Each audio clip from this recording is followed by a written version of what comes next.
ఫ్రంట్కి back base అయ్యే front cutting ఉంటుంది. ఓకేనా. అయితే ఇప్పుడు ఫ్రంట్ ఏమో మనం బ్యాక్ ఏమో ఇలాగ మధ్యకి ఒక 3.5 మడతేసుకున్నాము. మనమేమో బ్లౌజ్ ఉంది కదా, బ్లౌజ్కి ఇక్కడి నుంచి ఇక్కడికి మెజర్ తీయాలి. 15.5 ఉంది.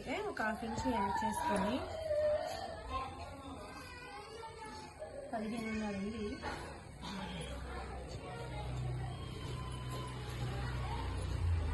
సో 15 పెడుతున్నాను, అది సాగిపోయినట్టుంది. 15 పెట్టాను. ఇదేమో నెక్ 6 పెట్టుకున్నాను. ఇలా సేమ్ షోల్డర్ సేమ్ దీని మెజర్మెంటే. ఇలా ఈజీ మెథడ్ అన్నమాట ఇది బ్లౌజ్ కటింగ్. ఇక్కడ ఒక 1/2 ఇంచ్ పైకి పెట్టుకోవాలి. ఇక్కడ ఒక 1 ఇంచ్ ఎక్స్ట్రా ఉంచుకోవాలి.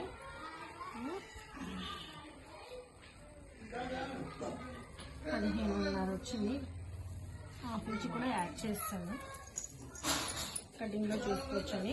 ఎప్పుడైనా ఎక్కువ కట్ చేసుకోకూడదు, తక్కువ కట్ చేసుకోకూడదు. 15.5 వచ్చింది.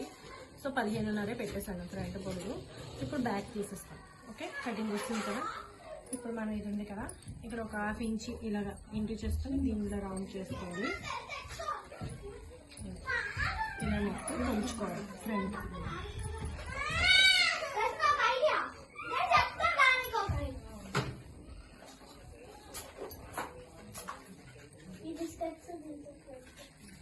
తక్కువ వచ్చింది, నేను కొద్దిగా దించాను కిందకి నెక్కు.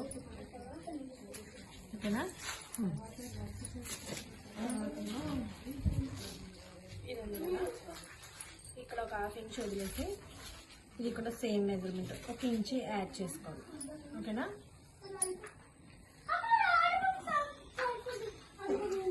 తర్వాత ఇక్కడి నుంచి ఇక్కడికి 2 ఇంచెస్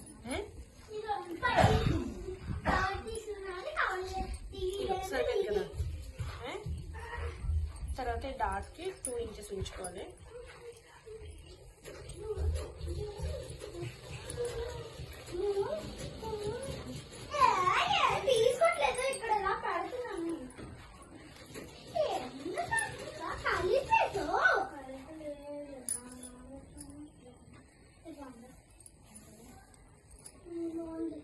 ఈ 15 ఉంచాను.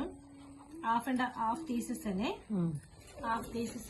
ఇక్కడ నుంచి ఇక్కడికి చిన్న షేప్ తీసుకున్నాను. షేప్ తీసుకొని సైడ్ గీక్ కూడా చూసుకోవాలి. సరిపోయింది కదా. ఇప్పుడు లూజ్ చూసుకోవాలి. 11 వచ్చింది. 11 అంటే 12 ఇంచ్ యాడ్ చేసి 12 ఇంచ్